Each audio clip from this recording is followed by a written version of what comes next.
Plug. Hello everybody, hope you guys are having an absolutely amazing day today. In this video I'm going to discuss the latest Call of Duty Zombies map that we just received from Treyarch in Black Ops 6 Zombies, The Tomb, and how rushed the map truly was. I mean, I can't even believe this map even came out as fast as it did, and before we actually received the map, I was hyped.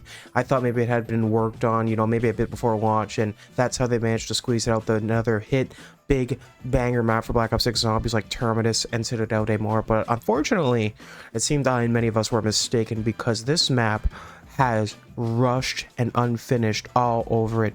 Now don't get me wrong, I actually do enjoy what the map is, and I think for the time frame they were given of like a week and a half to make this damn map or whatever it was, I feel like Treyarch did actually a pretty good job of making a new area to kill zombies. But that's really all this map feels like, is a new area to kill zombies. It doesn't feel like a whole new complete Call of Duty Zombies experience or map like Terminus and Citadel de More was. Even Liberty Falls actually had more content in it than The Tomb. It is by far the shortest Easter egg I think we've ever had in Call of Duty Zombies history. Just the shortest Easter egg of all time, except maybe Doris, if you can count that. But this map was rushed too high. You can tell that this map was rushed to meet some sort of demand by Activision or the publishers, that they wanted a new Call of Duty Zombies map to be released within Season 2's release window instead of Reloaded. Like we saw Citadel de More, how that was out at halfway through their season. They wanted to rush and get a new map out early. It's like, what the fuck, man? I mean, if you polish a turd, it's still gonna look like a hot chocolate chunk Hershey's bar squirted out of Lizzo's ass. You know, you can't really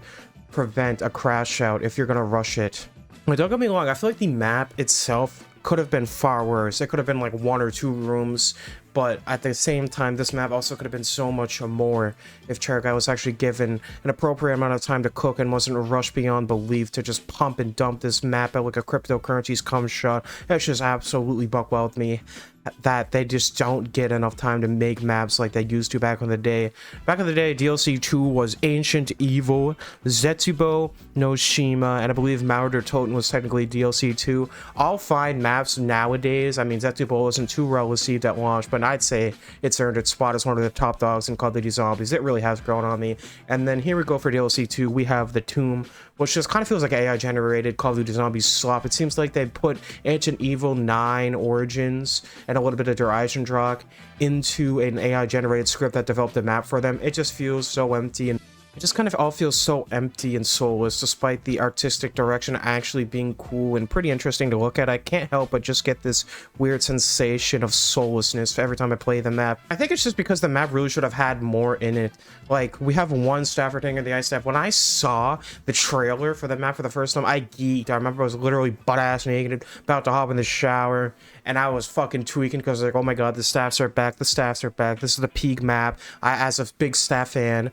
But no, it turns out it was only the ice staff returning with a very lackluster and weird repetitive quest to build it. Not being too difficult, but it is just a little bit boring and shit for brains, ass crack and dust compared to how you build it on Origins, and it just feels a lot less involved and interactive than the Origins quest we got to receive our stats over a damn decade ago. I just don't understand how there's less and less content being added into this game when technology has improved so much. But I guess greedy publisher will forever be the downfall of gaming and good quality for Call of Duty and of course other future games and current ones as well. It's just very disappointing to me because I honestly feel like this map could have been like peak Origins Horizon Drock qualities, and Citadel de More definitely, you know, kind of gets to that region. I think it's fucking phenomenal. It's by far my favorite map in the game and what I would consider to be the best in Black Ops 6. But before release, I honestly felt like The Tomb was gonna have the ability to even surpass fucking Citadel de More, like it was Goku fighting Vegeta, and Vegeta finally, you know, got one anal bead inch further into his asshole. But no, it just turns out we get more slop like we saw in Cold War. This map by far feels the most like a Cold War map. That I mean a rushed, non-finished, unplayable, boring ass map. And I'm just shitting on the map right now, but I actually do want to, you know, let's talk about some positives of the map. You know, they only brought back one staff, but that is the ice staff, which is probably the greatest staff out of the bunch. And now you have an ice staff that pretty much does infinite damage with infinite ammo rebuy ability, making it probably the best wonder weapon in the entire game of Black Ops 6 so far. And that actually carried me blasted off the saw to round 100, tweaking and geeking on stream. That was a very fun stream. So I will say, for high rounds, this map is fun, and it is a very enjoyable experience to just hop on if you don't know what to do and you don't want to do too much Easter eggs or anything to set up. Just blasting zombies away. It's a very, you know, decent map at doing the job for just killing zombies mindlessly, but it doesn't feel like that hardcore, awesome Call of Duty Zombies complete experience that we received with maps like Terminus and Ciudad de Mor. It just feels like a half-assed version of Ciudad de Mor, honestly, at the end of the day. And that's it's a very, very big damn diddly darn Ned Flanders Simpson having aw shame, because I really enjoyed the tight little glimpse we got of the Dark Ether Nexus's tight little booty crack, because it's a very beautiful, gorgeous area. But I honestly feel like it could have been a lot more. Imagine we got to like teleport up into the Dark Ether Nexus and explore the skies and those giant weird fucking psilocybin mushroom from Mario on a crack bench looking at shit in the background. I just feel like this map's Easter egg could have been very phenomenal, and I feel like it could have been one that scratched our itch as Zombies fans until we wait for probably Season 3 Reloaded for the next map, which supposedly is magic, yada yada yada. Richtofen's dick is probably going to get revealed in the map since Croft is his dad. But this Easter egg is easily the worst Easter egg in the whole game. This Easter egg is very quick, and I guess it's padded out with the Amulet boss fight. I believe they made that boss fight incredibly difficult on purpose, so you don't just beat through the Easter egg in 25 minutes, because the Easter egg itself is literally upgrade the ice staff and do 2 steps, and that is quite literally it. I guess it's one giant Easter egg stuff repeated 4 times. It's very lackluster in its Easter egg, and it also makes me depressed for the Easter egg guys, because I myself am more of a higher round type of guy that just likes to go and blast butt cheeks over the place, chew bubblegum, and kick ass and eat my dad. But overall, I'm not a big Easter egg guy, and I can only imagine how let down everybody that does enjoy Easter eggs must be by this map, because this is by far the most unimpressive, boring, uninvolved, half-baked, shit-stained underwear, crack rock, smoking fentanyl death Easter egg of all time. I feel like Treyarch probably didn't receive... Treyarch probably just wanted to do what they could for an Easter egg, and they probably had 30 minutes to develop and think of an Easter egg before actually designing the map, so I don't know if it's really their fault, but holy shit, this map's Easter egg just made me want to shit out my dick and die.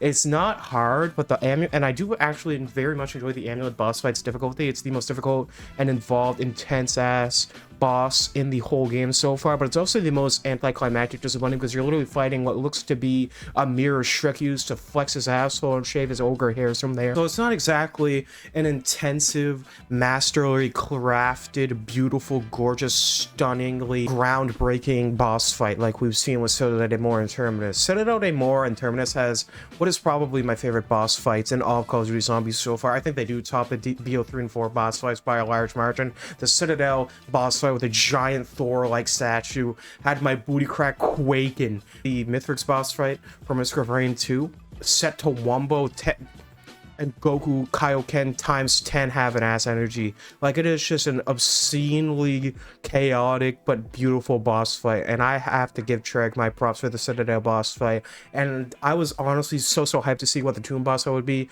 given the high stakes and stress of the map. And I guess the Amulet boss fight does make sense, but I wish it was just something holding it, or maybe it was on something. I don't know. Fighting an artifact just seemed a little bit weird, but at the same time, it was a little bit cool and it was a little bit unique, I guess. So I still prefer it to the Liberty Falls boss fight, but that was kind of a bonus map, so I don't really even count that as a boss fight, just kill enemies. But yeah, after the Citadel fight, my expectations for a boss fight were set to the moon. And I believe for everybody that played Citadel, you probably had some pretty decent high expectations for the next boss fight as well. Only to be met with fighting a crackhead's mirror that he's huffing for a last bit of crackhead dopamine rush to get through the rest of his hour. So it was very disappointing to me that Treyarch couldn't really have enough time to cook, or just decided not to cook with this map's entire Easter egg and boss fight as well, because usually if you have a lackluster Easter egg, the boss fight might be enough to salvage it, but for this case, the boss fight, it was really isn't enough for me. I just really do think Treyarch could have had a lot more time in the oven to bake this beautiful crafted butt baby. All 4 staffs, more involved Easter egg, more expanded upon environments within the Dark Ether and the map itself, and more side Easter egg content as well, because there are only like 5 or 6 on this map, and I believe they all got solved within like a 48-hour period, which is probably the fastest every single side Easter egg has ever been solved in a Call of Duty Zombies game. That's fucking nuts, dude. I am going to view this map probably as the Citadel, as Liberty Falls was to Terminus. This is like Citadel's bonus map, is how I'm going to choose to view this map, if that makes any sense at all, because honestly I can't really view this as a full-scale map like Terminus and Citadel, because it's just so damn small. I don't know how the second DLC of a game is going to have the smallest playable map. Like, how is it smaller than the fucking bonus map? It's just so weird to me. And again, there are things I like. The Dark Ether Nexus, really gorgeous area. I always enjoy blasting butt cheeks in the Dark Ether, having a good time with my Pack-a-Punch camo, looking absolutely beautiful. Probably my favorite Pack-a-Punch camo in the entire game so far as I speak of this video. The mansion map could break that. And I don't think it's a bad map. I don't think it's annoying to play, besides the mini-boss map has like around 40. If you don't have enough salvage to make mutant injections, it can be a little bit pain in the keister hole to defend yourself against the fucking boss spam. But overall, the map doesn't like give me a fucking hernia or a bludgeoned butt crack to play like Voyage of Despair does in Black Ops 4, or God forbid Alpha Omega.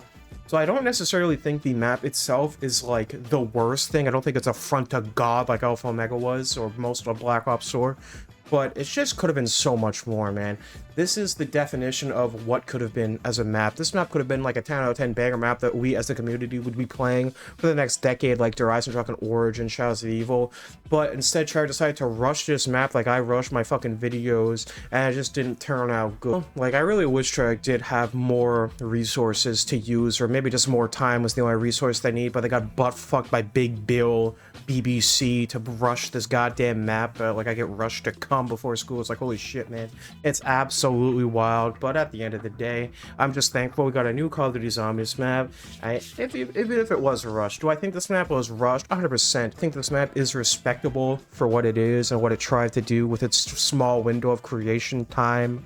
I'm gonna have to say, I think it is a little respectable, but I also think it's very disappointing at the same time. I just don't really know how I feel about this map yet, and I guess over time I'll come to understand that feeling a little bit better like I do with most things, but as of right now, I'm gonna have to give this map like a 6.5, 7 out of 10 max, because I just think it's so damn disappointing that it's kind of hard to like it more than that. But I also think it does enough things right to warrant it not being like a 5 or a 6 on the dot out of 10 map. I don't think it's worthy of a shit stand ridden butt crack, but I also don't think it's worthy of a climax, you know? I think this map fits perfectly in the mid tier on the tier list. I don't think it's really the bane of existence that some maps are, like Transit, Dyra is Alpha Omega, but it's definitely no Origins like I think they were hoping it was going to be. And really, I think what would bump this map up a few points for me is if they just made a new staff that acted like the Alistair's Folly from Black Ops 4. That's probably the best wonder weapon of all time, or at least in that game. And if they just made this staff that shot like a different element every single time you shot it, I guess it would kind of make up for the fact that there's only one staff, or at least it would be a new staff, but it's just fucking recycled garbage again, like Chris Chan's come. So it's just, again, more disappointing bullshit. But at the end of the day, that's pretty much all Black Ops 6 is. But, you know, luckily for them, the movement is fun and the gunplay feels fine, so I won't complain too much. Overall, I'd say this map definitely needed more time to cook, and hopefully they don't rush a map like this again in Black Ops 6's life cycle. And if they do, hopefully we get like at least 6 more maps, because we really would need a lot of maps like this to make it worth it, honestly. I hope you guys did enjoy the video. Let me know how you guys feel about the tomb in the comments below. Enjoy the rest of your day, Kings. I hope to see you guys in the next video. Remember to stay hydrated, and I'll catch you guys later. Peace out, gamers. Get out!